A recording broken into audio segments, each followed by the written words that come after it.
tell him any jokes or anything. If you're getting ready to tell a joke, give us advance notice because he's recovering from his heart surgery. Yeah. Well, today we have the honor of hearing from Ana Rosa. Um, to Let me say this about Ana Rosa.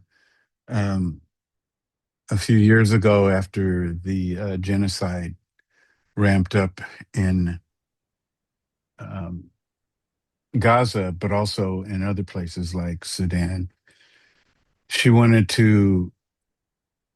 She was moved by her own late daughter's voice to develop an altar to memorialize these children, and they had a little difficulty finding a location, but I tipped her off to where we were meeting at First Congregational, and they were open to it, which doesn't surprise me because Dennis, who was not there anymore, Dennis was one of the few clergy persons in town that shared our heart unequivocally. So um,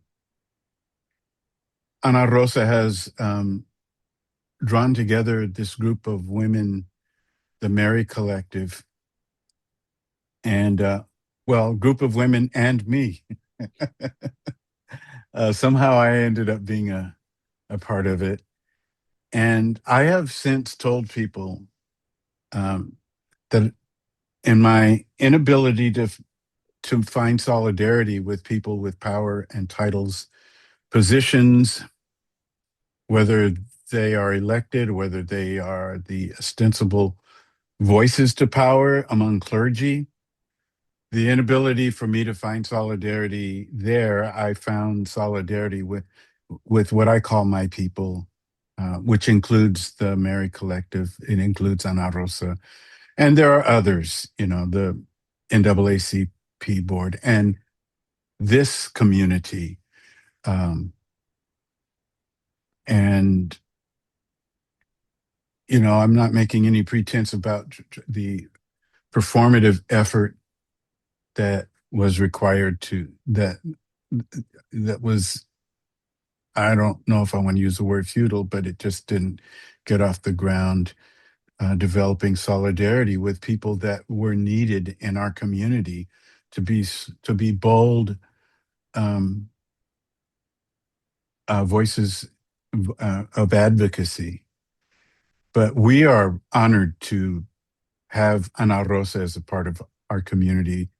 Her work focuses on community co-powerment, government transparency through language justice, environmental justice, clean energy transition, and support for working families.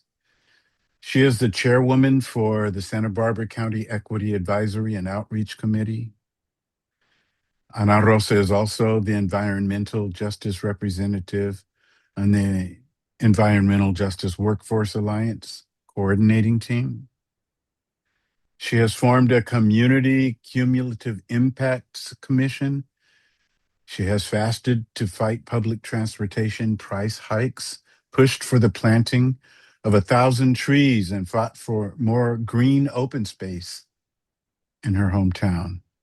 Ana Rosa has served as network manager of the Central Coast Climate Justice Network, Central Coast senior organizer for Food and Water Watch, executive director for Pueblo y Pueblo Education Fund, California lead organizer for the National Farm Worker Ministry, and the national coordinator for the Student Labor Action Project for the United States Student Association and Jobs with Justice.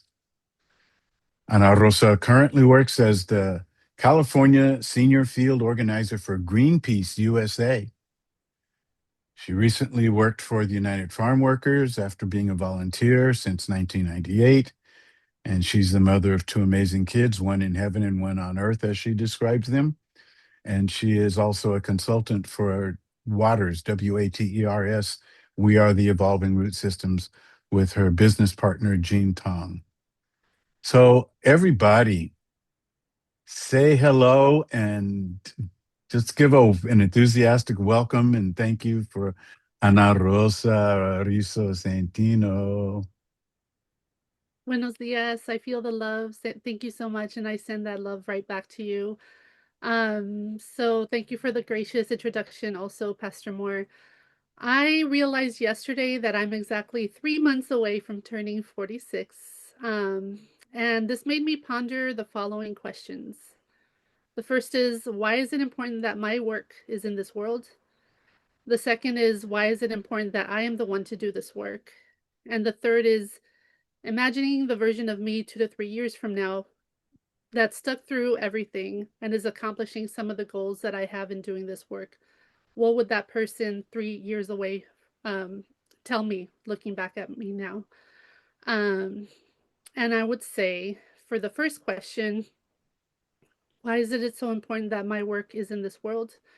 Primarily, it's that the world has so many possibilities to become a more caring world if we remember that we belong to each other. Jesus Christ did not come here for nothing. He came to show us how to love one another, and I aim to remind people of that. From Que Madre to Mary Colectiva to the Chicano Moratorium to VC Defensa to Fierce and Vulnerability Network to the work that I do at Greenpeace USA, it's all rooted in love. And as to the second question, why is it so important that I am the one to do this work? Yo soy mi familia. Soy mis ancestros. I am the love that they have poured into me. I am my mom who woke up at 4 a.m. for so many years to cook breakfast, lunch, and dinner for her 5 kids because she knew she wouldn't see them till the end of the night because she had 3 jobs to sustain us. I am that mom who knew she was sacrificing everything. And at the same time, while I think sacrifice takes a huge role in this work, it's also important to remember that love is a multiplier. And so that sacrifice is not for nothing. That sacrifice is, and the love that you poured into that sacrifice is brought back to you. So this love is what I have always been rooted in and has helped me make a way out of no way, time and time again. I see possibilities where most people only see pain. And I believe that we can build the kind of world where many worlds fit, as the Zapatista said. The pain is where the light gets in. I would not be the person I am today if I hadn't been through all the painful experiences I've had in my life. Uh, though I would not wish this pain on anyone of losing my firstborn child. I know it has taught me so much, and um, I realized that because mothers bring life into this world, we understand the value of life in a way that other people cannot. And that's why matriarchy is so important. And that's why we need to go back to matriarchy. Matriarchy is not about women being above men. Matriarchy is about putting children and our community at the center. And there's men who can live up to that example of matriarchy. I'll call out one that we saw had a victory this week. John Caravello, Dr. John Caravello, who's a professor at Cal State Channel Islands and is a coworker for my husband and a friend of ours. For those of you who don't know about his story, when the Glass House raid happened July 10th last year, um, the ICE agents threw multiple tear gas canisters at us. So he was on the other side from where I was, and being at his trial this week kind of made me relive a lot of that day that I had blocked out. But just to know that he had that strength to reach down at that tear gas canister with the fumes going toward his face and throwing it away from the crowd so that it wouldn't affect the rest of the people there. And for the federal ICE agents to have the audacity to claim that he was throwing it at them when they are the ones that exhibited the cruelty to throw it out there in the first place. And to be clear, the way he threw it so far that it was made sure that it cleared everybody. So the jury only took 2 hours to determine that he was not guilty.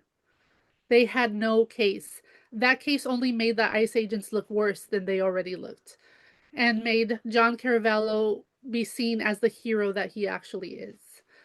And may we all have that strength to throw tear gas canisters away from our community in whatever form they take, in whatever racist form they take, in whatever patriarchal form they take, in whatever uh, um, homophobic way that they take.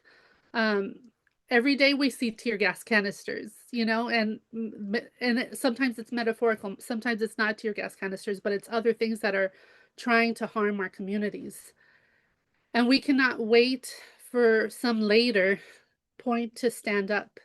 Um, John Caravello actually wrote a statement after his not guilty verdict, and he in it he starts by saying, "Later is not later. Later is now. This is go time, y'all. If we have ever talked about being about it, now is the time to be about it." And I think, you know, it's lovely that for some people it that they're coming to this realization now. And you know, it took some people to fly out toward the moon to have the overview effect, I believe they call it, where they look down at the earth and see that we are all one. Some of us already know that now. But I have to say, as a space nerd, I did watch the landing and was very excited when they all came back safely. Um, because, yes, I know Gil Scott Heron's poem about Whitey on the Moon. And yes, we should definitely be investing in our communities here. And I also think it's not always an either or thing. All of that billions of dollars that they're wasting on war, now that's what we need to get that money back to our communities. Um, but hey, if we want to learn more about our galaxies, we should be able to do that a little bit too. So just to say, Artemis 2, I did find it very inspiring that these four individuals were breathing life into us at a time that there's so much negativity. And all of the statements that they sent back to us from space were um, very positive affirmations. And so I think that positivity is like what we need to move into this difficult future with, is that yes, we are all one. All of the borders are made up, they're fake. There's no validity to them. Indigenous people have known this for years and years, since time immemorial. Um, and so as far as the third question, imagine the version of me 2 to 3 years from now that stuck through all this and is accomplishing some of the goals I have in doing this work. And what would the advice be? The first is I need to learn how to rest. And this is because my example is, you know, parents who never rested. And I think unfortunately that's also part of like this um, capitalism telling us that all we are is our productivity too. And so like for me, it's very hard to rest, but I know that my goal is that by the time I turn 50, I will learn how to rest. Um, and the other piece of advice that I think future me would tell me is listen to your pastor. And I intend to continue to listen to that advice because Pastor Moore has never steered me wrong once. And I would say that I'm super grateful for Pastor Moore and co-pastor Diane Moore. My life would not be the way it is if like you had not entered my life. There's so many examples to share as far as that, but you know, one that I will share is one that's is a day that I thought might break me. The day that I had previously mentioned around being let go from the Central Coast Climate Justice Network because of my activism on Palestine. I had a feeling that something was going to go down at that meeting that day. So I actually set up a lunch meeting with Pastor Moore right after that meeting. And I'm so grateful that I did, because if I didn't, I don't know if I would have, how I would have gotten through that day, because that day, Pastor Moore reminded me that sometimes solidarity costs us something. because if it doesn't, then we're not doing it right. So, I think I have a lot of examples of that in my life too. Like when we got rid of the police department in Maywood, definitely got death threats and had to watch my back everywhere I went for a good while. Um, but I feel like with Pastor Moore um, and Miss Diane Moore moving to South Africa, it's a time for us to really breathe love and life into them, just as they have breathed love and life into us every Sunday. So I actually want to transition my talk, so to speak, to all of us sharing to Pastor Moore and Pastor co-pastor Diane Moore, just what we want to give them and our words of love and care as they're making this transition to South Africa. So I'll go first and just say, like, I love you both so much. And I just want to tell you from the bottom of my heart how grateful I am for you, how much gratitude I have. And I'm sorry that we were not able to shift the Central Coast to make it be a place that you wanted to stay. And I am very familiar with the feelings of like how alienating this place can be. So I'm just really hopeful for you to be in a space where you feel uplifted every day and it doesn't feel like an uphill battle every day. To just speak out in the example that Jesus Christ set forth as far as justice and solidarity. That should be common sense. That should be something that we all are striving for, and it shouldn't have been so hard. So just want to say love you. Thank you so much for also giving me an opportunity to address our congregation today. And I know that we're going to keep meeting as a congregation, and this is not a goodbye. This is just like see you later. We're going to continue to meet. So yeah, would anybody like to go next to give Pastor Moore and co-pastor Diane Moore some love? I see Bonnie's hand, and then after Bonnie, Jacob.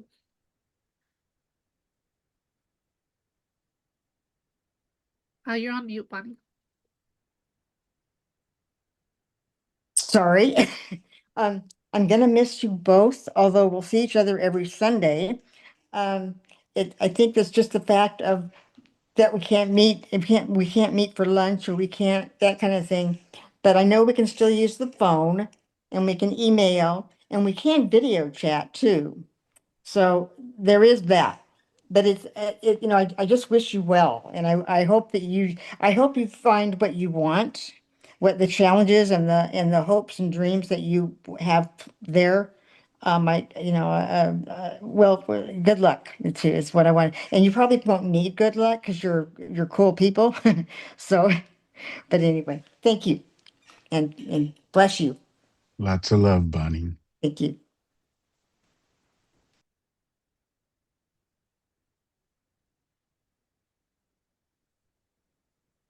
Can I go?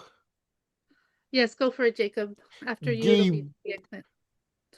has one of the greatest memories I have is when I presented with Kayla of Hand in Hand in a church. I don't know if you remember I this, but remember.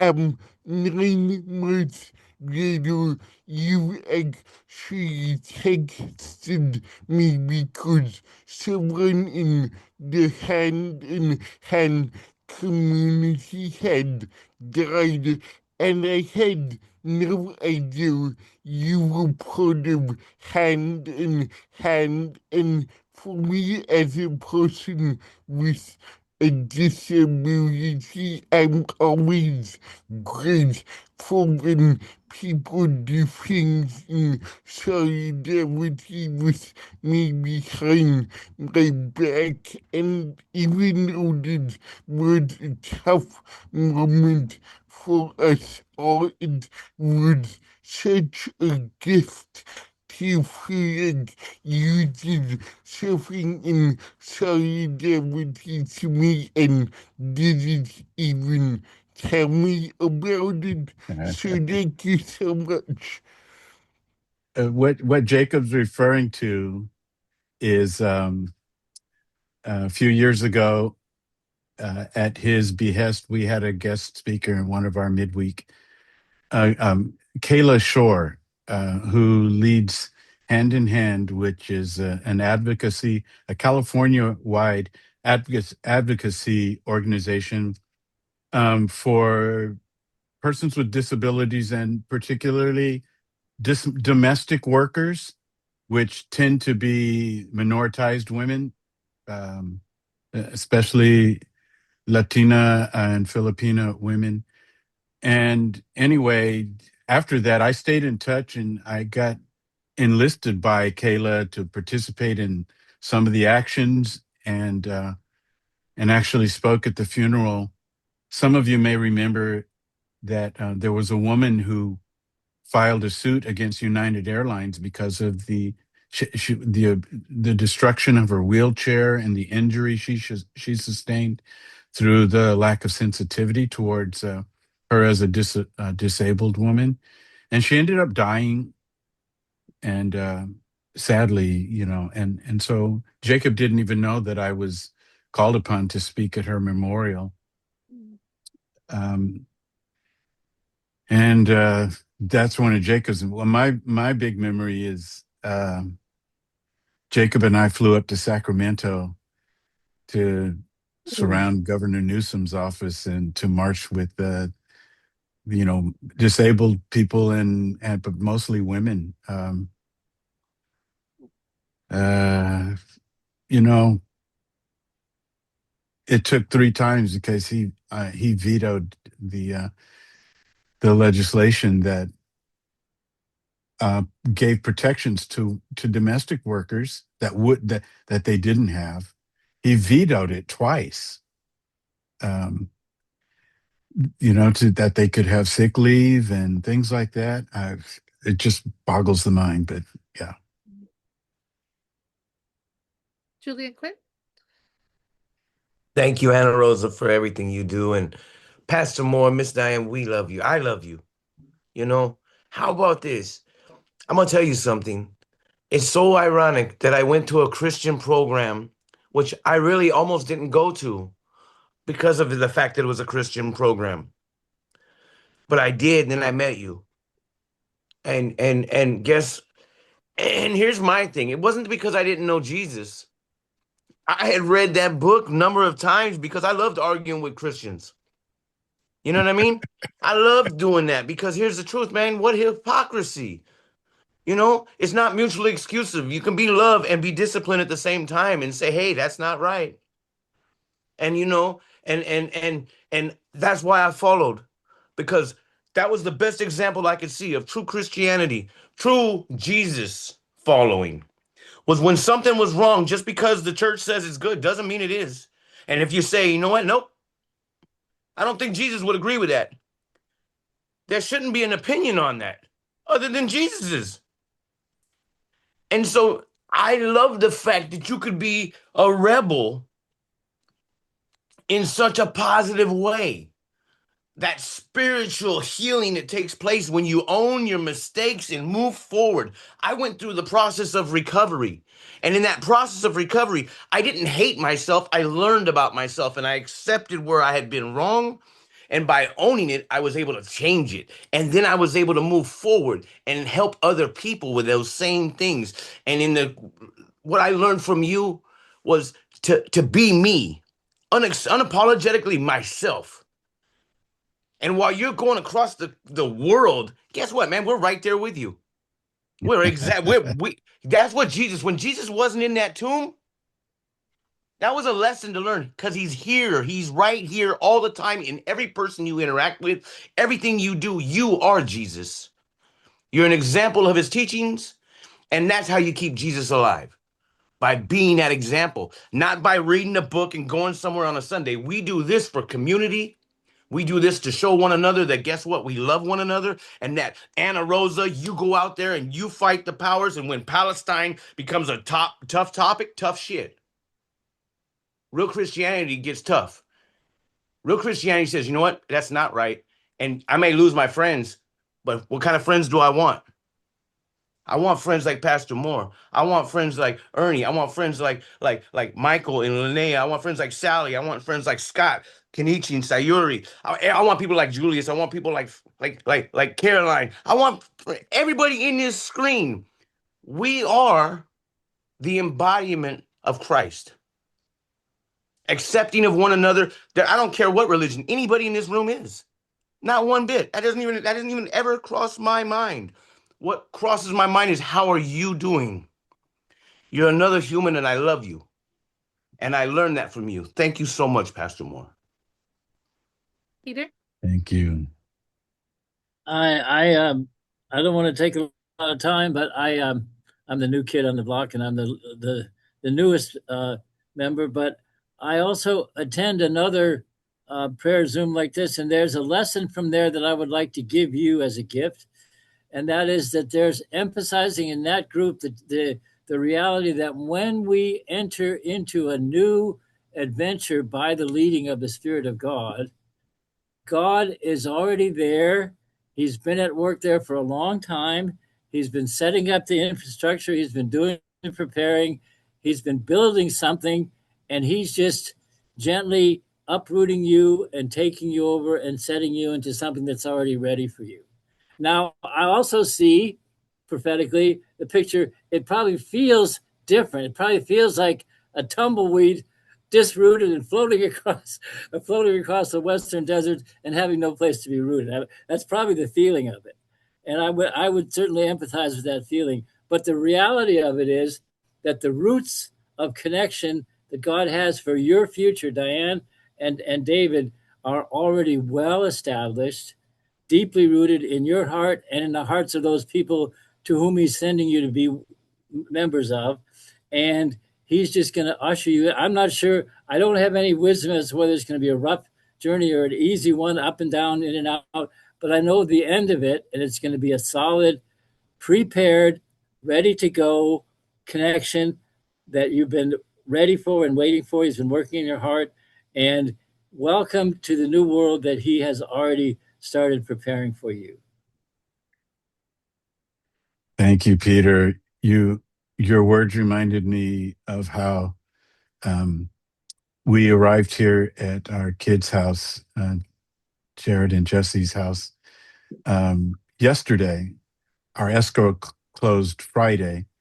And when we arrived, Jared walked out of the house to welcome us as his homeless parents. Yeah, so that's not to discount the grief of actual homelessness, but he was recognizing the fact that the house that he grew up in is not the family house anymore. Yeah. And so it's a it's a new thing. Something different is happening here. Yeah. Yeah, I mean, I think all of us would be happy to share our home with you if you ever needed a landing spot. So I think you've got several homes. I would never consider you homeless, as long as you've got us. Linnea, That's right. you're on mute.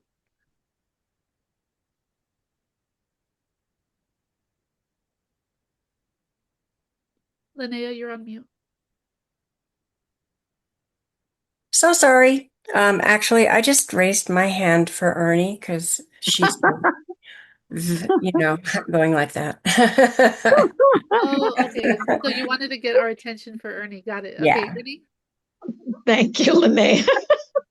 And I was struggling with my mute button and hardly have a voice. But I'm just always touched by certain feelings. And this sort of feels like we're trying to say goodbye. And I know we're not, but sometimes it feels more than one thing because the proximity is not going to be as close. And like I definitely feel wherever you guys are, I am. And I wanted to make the comment that when we say we're one and when they looked back down from space and saw how small the Earth was. It's like, yet so big in so many ways. I definitely feel that when Pastor David started Jesus Collective, and you were thinking, what should we call ourselves? And wow, did we catch it? Jesus Collective. Because everybody's faces that I see and all the different stories and a part of your lives that I've been able to be in, that's the world I live in. That's the community I'm in. And I know that that's what Jesus wants. And I know that we're always moving in that direction, even when it feels so different at times. I feel the power of a Jesus collective. Thank you. Thank you, Ernie. Matt? And Ernie, but just before Matt comes on, let me just say, Ernie, yeah, it's not and it is goodbye, but it it's like an opportunity for us to appreciate one another and come close because I think of how over the past few months our five kids and their partners have they mostly live out of town, but they've come into town to help us lift stuff and remove stuff and clean house. And we couldn't have done it without them. But it just gave us a chance to, and without this move, we probably wouldn't be in North Hills right now, and then headed for Costa Mesa later, and then to San Diego to be with the kids. So they're still going to be our kids. It's just that we had this opportunity to see each other, to recognize each other, and it's been very precious. And she's not on camera, and that's okay. Our daughter-in-law Jessie Shao is here, and she's just been, she's just so beautiful. And it's interesting. Jessie's Chinese, and she was telling me early this morning how um, she was talking with some of her friends, her colleagues, and they found out that her in-laws were moving to South Africa, and they were like, "Well, why are they leaving Santa Barbara?" and and she said before she could actually process the thought, she said, "Because Santa Barbara is too white." And she said that to her white friends. That's a good And Santa Barbara is too white, but that was not the primary, the fundamental consideration. But anyway, Matt, go ahead. Yeah. I thought I had some words. Yeah, when I was a stranger, you welcomed me, and when I didn't have a home, you welcomed me.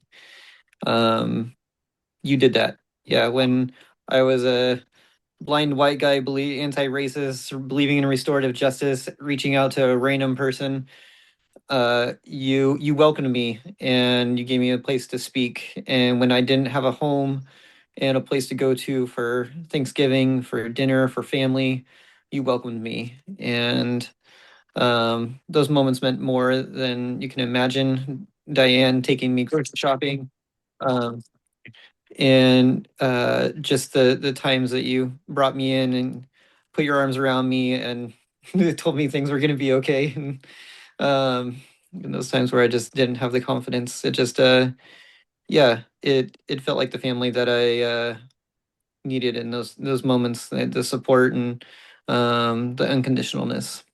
And so yeah, that meant more than you could have ever imagined, and it helped me believe in myself. So, not to mention um, going to DC, going to Chicago together, all the things. But I guess I also want to put a sense of grief. And you and I had David and I had coffee a few months back, and I've been knowing that this has been in motion for a while for him, and but there's a sense of grief that I had, and I think we're all kind of saying it now.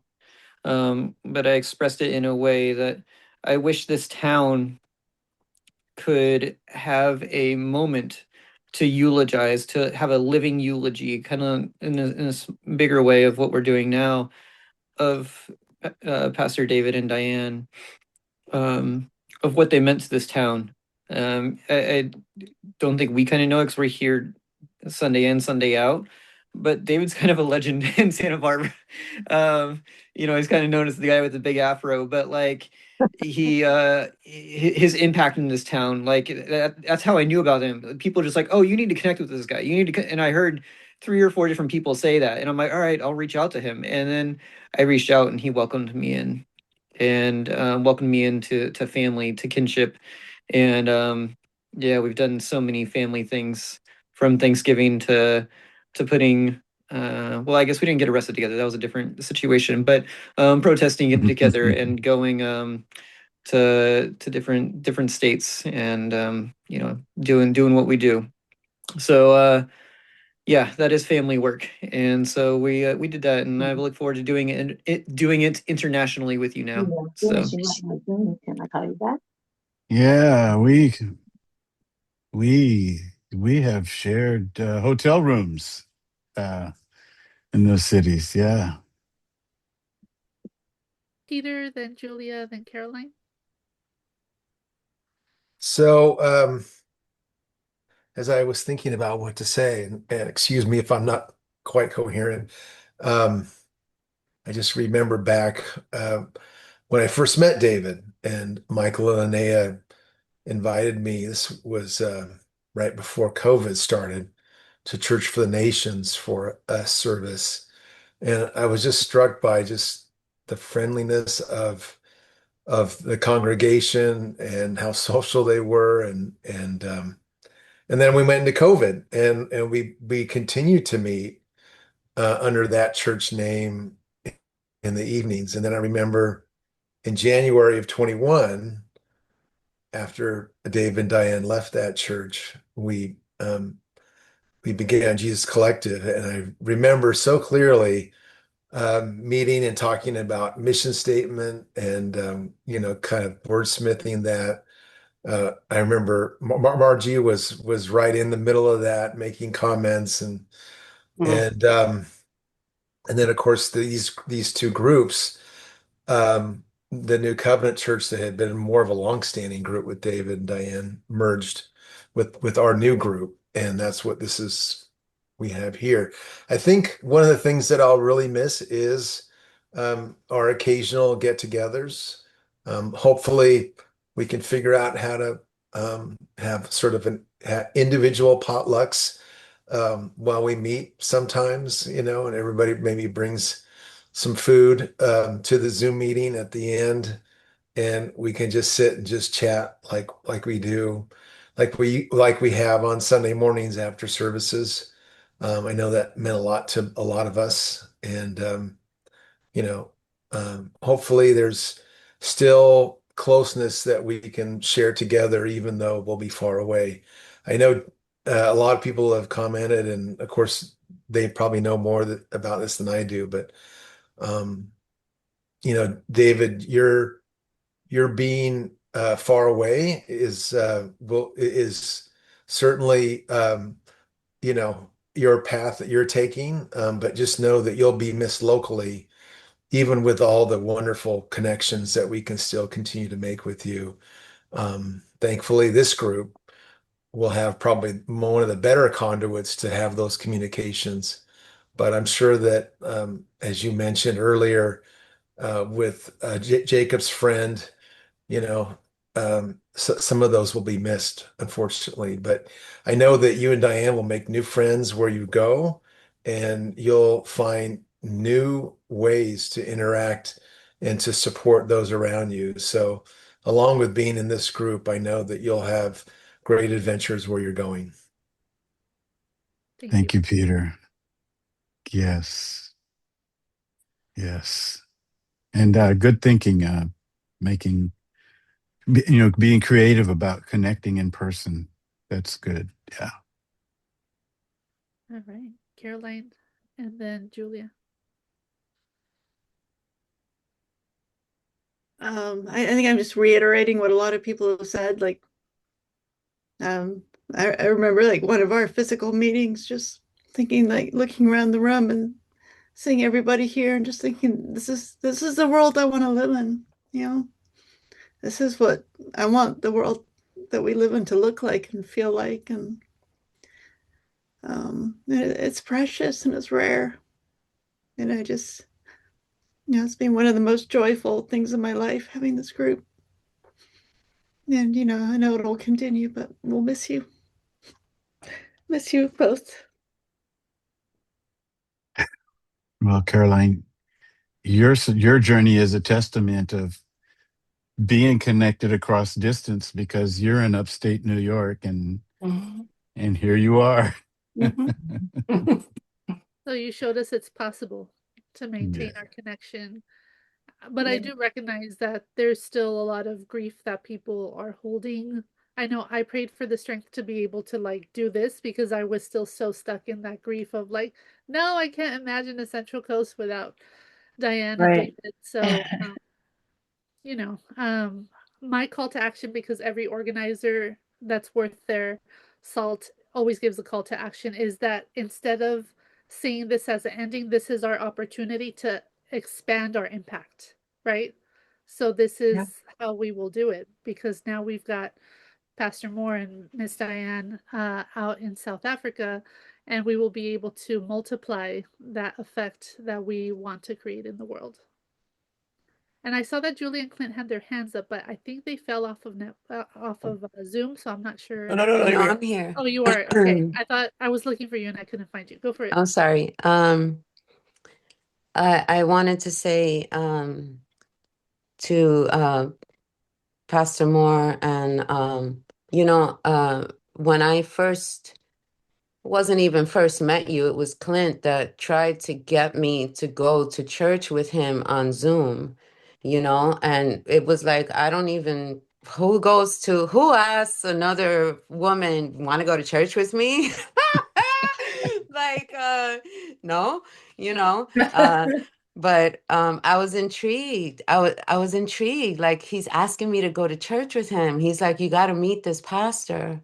So um, I understood as soon as I signed on why he said that. And, I went to Catholic school my whole life.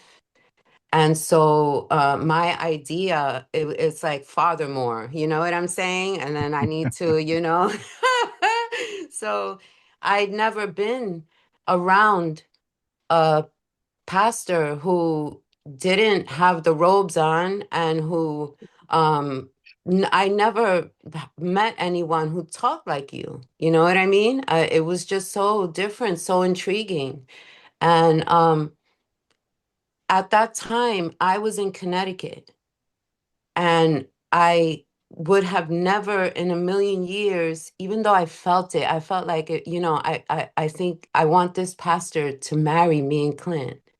Even though Clint and I weren't a thing, and I was in Connecticut and he was in Cali.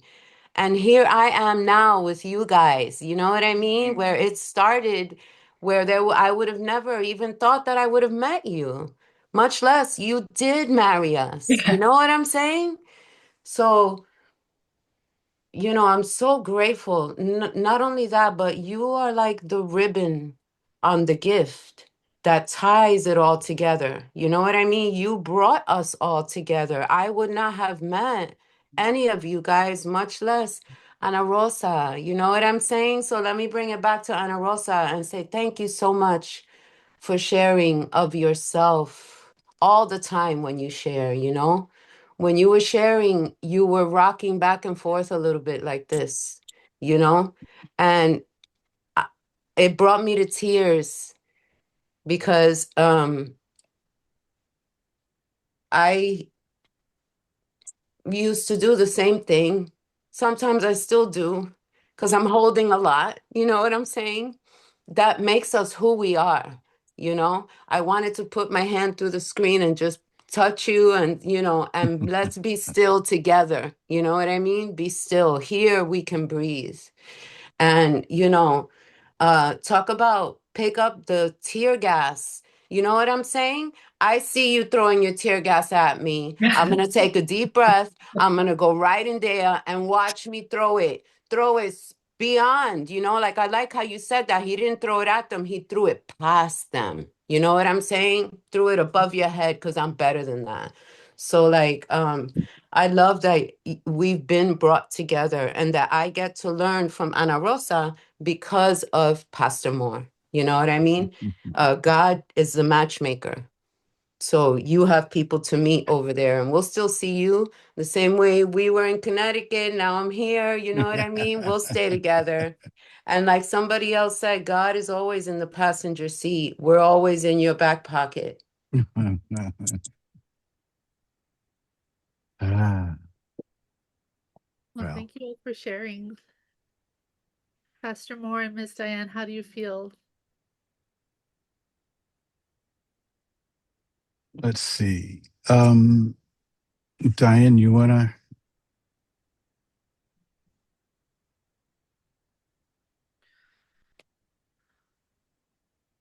weigh in, Diane? Where are you? Here I am. It's kind of hard to speak right now.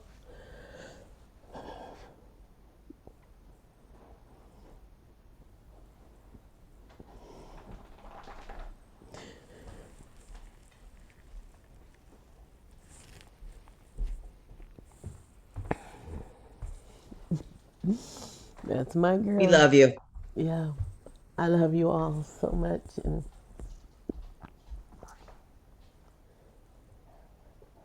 I think, as I said earlier, it's a new season.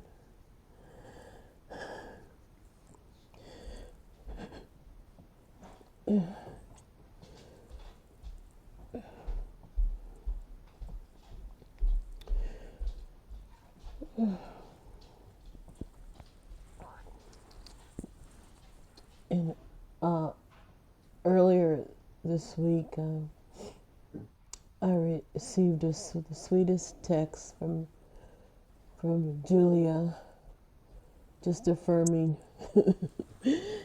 where she has been. I am going, and I'm entering in it, and that she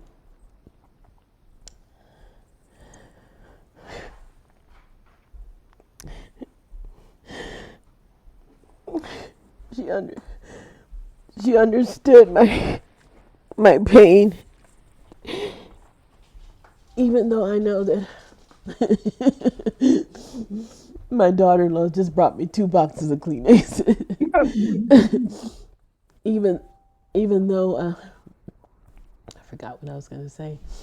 Even though I realize that this is a new season for us, and that I may not be as close to, to drive to Santa Maria, or drive to Lompoc, or drive to Los Angeles, or around Santa Barbara, to see you all and see my friends and family. You're always in my heart, and I know that the Lord has, as Peter already said, His plan for us, is opening up. And I've been thinking a lot about Sarah and Abraham. I'm thinking, did Sarah feel this way? She didn't know where she was going, and she was following her husband. And at least I know where I'm going. And but there's just still, some sadness in my heart. But I know that it is slowly being replaced with joy and assurance that that old song, "If Jesus goes with me, I'll go anywhere, and it's heaven to me, wherever I be, as long as He's there." And so I'm, um, just thank you all for loving us closely all these years and growing with us as you have and putting up with us when we didn't even know what we were doing here. So I just love you so much and thank you for holding us in prayer and you'll see us again in Santa Barbara, in Oxnard, Ventura, Lompoc, Santa Maria, Los Angeles, um, maybe even in New York. I don't know, and Tennessee, and we have all those people on board today, and even more. But that's kind of my heart for now, and I am happy, but I'm happy and I'm get sad too. But I'm going to be all right in the long run.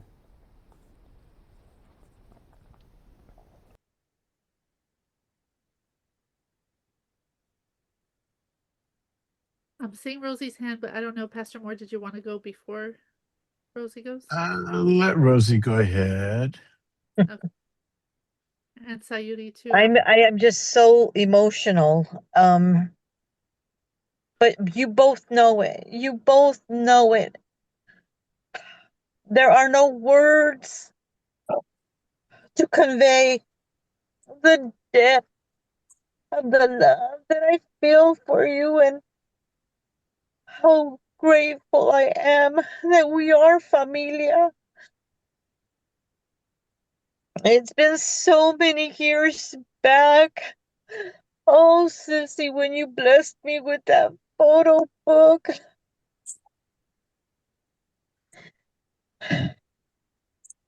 Our kid so young is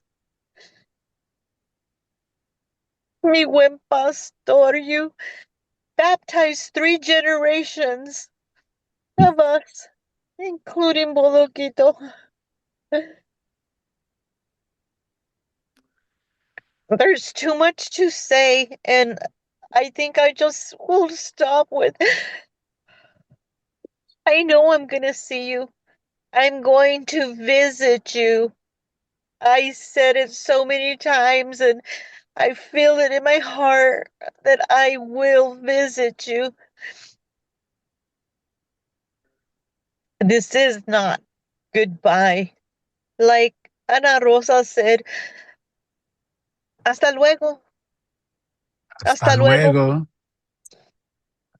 Y O, luego o es hasta pronto. pronto. Yes. I love you. I love you. You know that. I love you all so much because through this is how we all came to be. And every single one of you was just so impactful.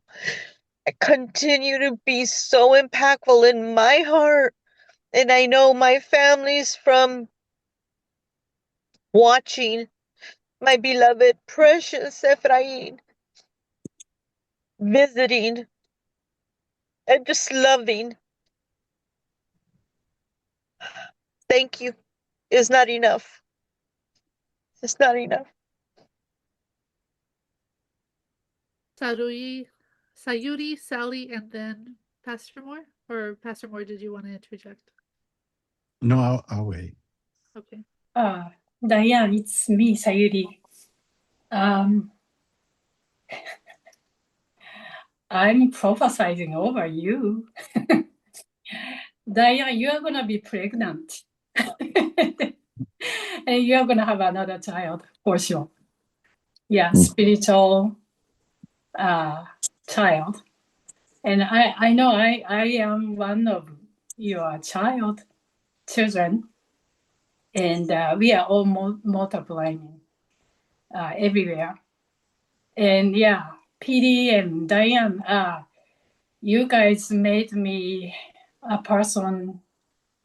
I mean, I'm gaining back who I am. And thank you so much for that. I even became uh, you know that I am a big BTS fan, and I can even I don't know what to say, through their music lyrics very deep. You know, they are. I mean, I'm so touched by their new album called Ariram. Very Korean. I mean, if you listen to their music, just surface, oh, this is another like a K-pop music, but it's so deep. And you guys made me experience that, be able to notice or get it really deep, you know. But many BTS fans, I think, learning. So that kind of impact that you guys gave me, and you watch, it's gonna multiply all over the world as BTS music. It's in the music. It's called aliens. I can really identify this particular song. We are all aliens, and you know, and then in that song they are calling out. They are one of historical figure, Kim Gu was, なんだろう、なんだっけ、運動家の人、revolutionist? No. Activist, and then he was a revolutionist, just like you. So they ask this history figure, do you see us? You know, because he wanted for Korea to become a nation that is great, but not like having military power or stuff like that, but through their beautiful culture and なんだろう, yeah, no, you know, something this country has been showing off, which is really ugly. But anyways, yeah, when I speak out, I always, yeah, you know, I draw into this Korean thing, even though I'm Japanese. But yeah, yeah, thank you for me getting into that too. But I will see you in Yes. Toyama, Japan. We are gonna, we got to come see my city. Yes. You see Toyama, where USA was successfully the most destroyed city in Japan during World War II. You will see how they have become, you know, even beautiful. But anyways, I'm not gonna say sayonara, but we'll see you. Sayonara. We are So gonna see good sushi together, okay? Real sushi, yes. no fake ones. For those who don't know, Sayuri and Kenichi have offered to fly us to Japan, to Toyama, where Sayuri's family lives, and that's in our plans to make that happen. Yes. Yeah. I see in the chat also a collective road trip to South Africa. Yeah. All right, Sally and then Linnea. Okay, this may be part of my British upbringing, but I refuse to be sad because I believe this is like another chapter. I mean, I've been with you guys almost 40 years. Okay, so we've been around the mountain enough times. Now we're going into another land. And I look at this as we're expanding we'll now bring in the African chapter of our little movement. I'm not going to say South Africa because it could be spread way past that. So I'm looking forward to see the new African members of our church worshiping with them, which will be a whole other experience, which I'm looking forward to. And I honestly believe this is not goodbye. We've got WhatsApp. We can video with each other. We can still hear each other. And I think, talking to what Peter was saying, we can arrange to still have potlucks and bring you guys in on Zoom so that we're there. We can still talk to you. We can still share our food. You won't get any of our food, but you'll have your But I think it's just a new way of doing things and going forward. And I'm looking forward to the new chapter and what it's going to be. And then whenever we come to visit you, you come back to visit us. Who knows? But Diane, keep your passport dusted off. You never know where you're going to end up going. That's it. Love you guys. Thank you, Sally. Linnea? Nothing that has been said, everything that has been said has been in my heart. And I can only think of two more things that I'd like to mention. And one is that we kind of feel a lot of gratitude to Bob Harper because he's the one that said, "Hey, there's this guy." Yep. Yeah, you. There's this guy. And so we kind of stumbled across David. This is before I even knew Diane, but we stumbled across David in a conversation online and both instantly recognized, yeah, kindred spirit there, you know? And then there was Church for the Nations, and we just felt really connected there. And the other thing is springboarding from Peter B. And then Sally saying, what God is preparing for you guys ahead. We commit ourselves to sponsoring, to adopting the people, new people that'll be in your life. We want to hear everything. And yeah, we thank you. We love you so much. As you say that, Linnea, I might as well, for a couple of months now, I've been kicking around this idea because some of you know that I've done work in South Africa with orphanages, with primary and secondary schools and that kind of thing. I have been just kicking around the idea of starting a scholarship fund because I have encountered so many people there, kids who, when they get to the end of high school, that's the end of their education. And there are a number of universities. I mean, I'm an alum of the University of South Africa, and there are so many universities there that there's a gap between the people who live in the townships, who live in the poorest parts of the city. There's a big gap between them and higher education.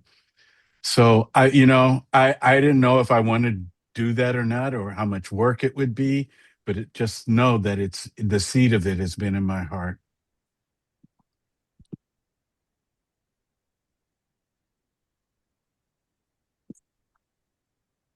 Miss Diane?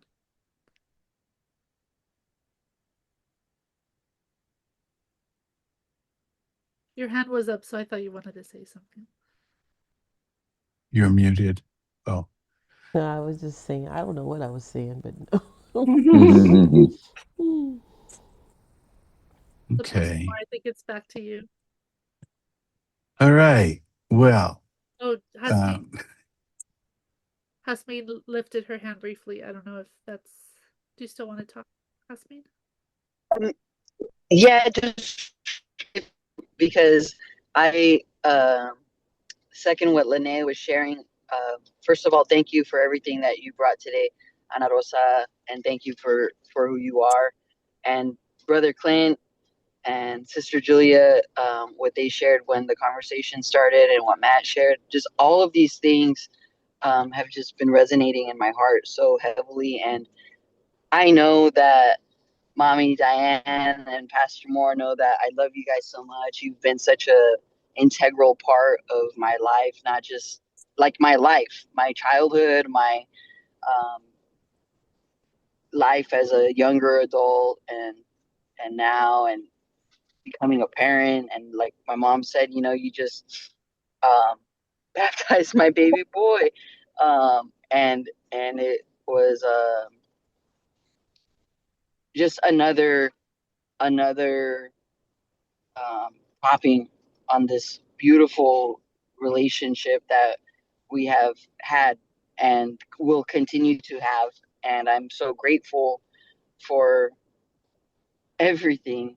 And I just pray blessings and blessings upon both of you and everybody that you will encounter and who will encounter you. And uh, um, just that I just wanted to kind of piggyback on what everybody else was sharing, and not express my love.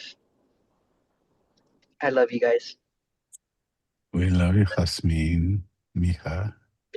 You, Hasmin. I see Dr. Dave's hand too. Yeah, I just wanted to quickly say, obviously, this is hard for all of us. We will miss you. But what comforts me is that I know you and I have faith in you and I have faith in your faith. And I believe in my heart that you are being guided as you should be and that all will be well. So David and I have had lunch together for every Friday. Well, when we're in town and that kind of thing, but for 15 years.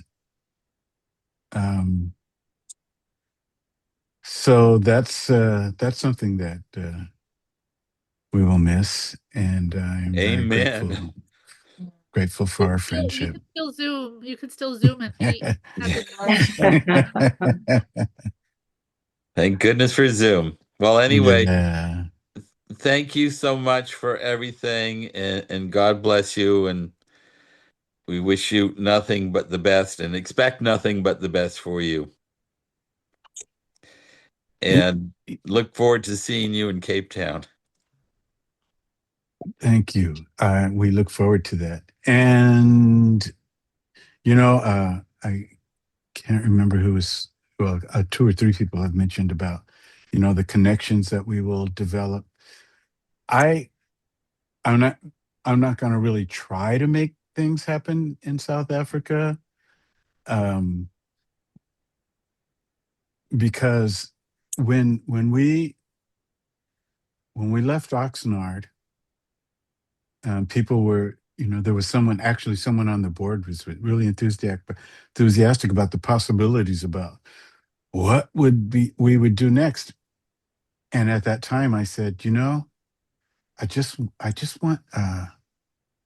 want to be in community with people without a lot of drama, where we're just kind of loving each other, where it's, where we comfort each other in difficult times. And so on that score, this has been like the easiest thing. This has just been the easiest thing. And so I have to thank you all on behalf of Diane and myself. I thank all of you for just letting us be in your world, and the love that we've experienced together. You see Jared? Yeah, Yep. Jared. Okay. Hi, Jared. Jared.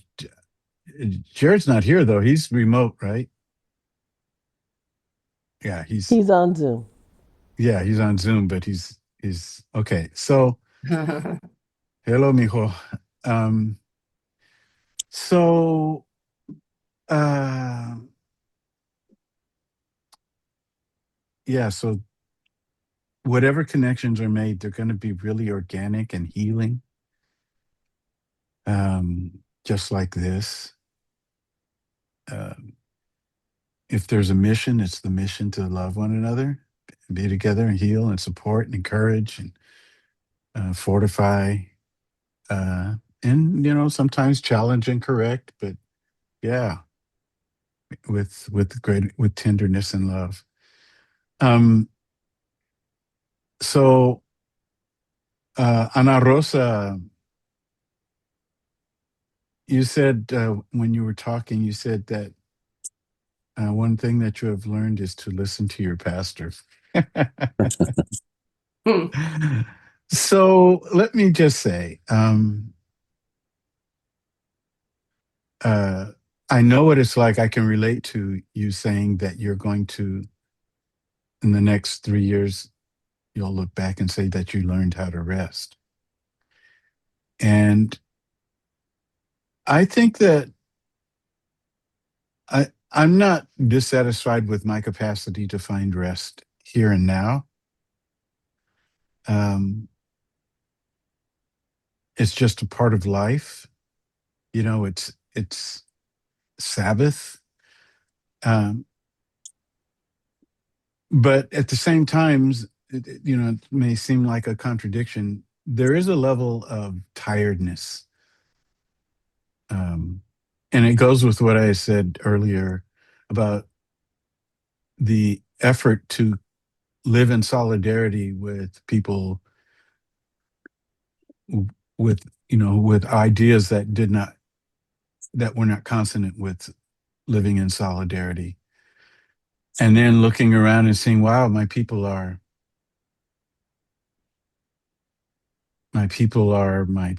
They are not necessarily, they're rarely powerful and positioned. And I think I mentioned a couple of months ago, walking down our street there doesn't have a lot of melanin on our street, but still people came over and they were warm and saying goodbye, and it was authentic. You could tell it was real. um, but a couple of months ago I was walking down the street, and there's a Brown family they've lived there longer than we have, and we've been there 32 years. And Rosie came out and she said, "You're moving." And yeah, no, Butch moved. He's in town, but he's not there on our street. But Rosie was standing in her front yard, and she was very emotional. And I'll never forget the way that she said, when she looked at me and said, "What are we going to do without you?" Because she saw me in a way that the neighborhood doesn't see me. Um, and there is a need for solidarity. My people are the minoritized people in our community and the allies, friends and allies of minoritized people. This past Thursday night, when we were on and Michael was talking, and I said, "You and Linnea are white corpuscles." Because you fight for the life of the body, you fight infection. Santa Barbara needs more white corpuscles, right? The U.S. needs more white corpuscles, and to fight the infection, to fight for the life of the organism, of the body. And so there is that tiredness. But I want to say, Ana Rosa, whatever you can do to forestall the wait for 3 years of to say, "I learned how to rest."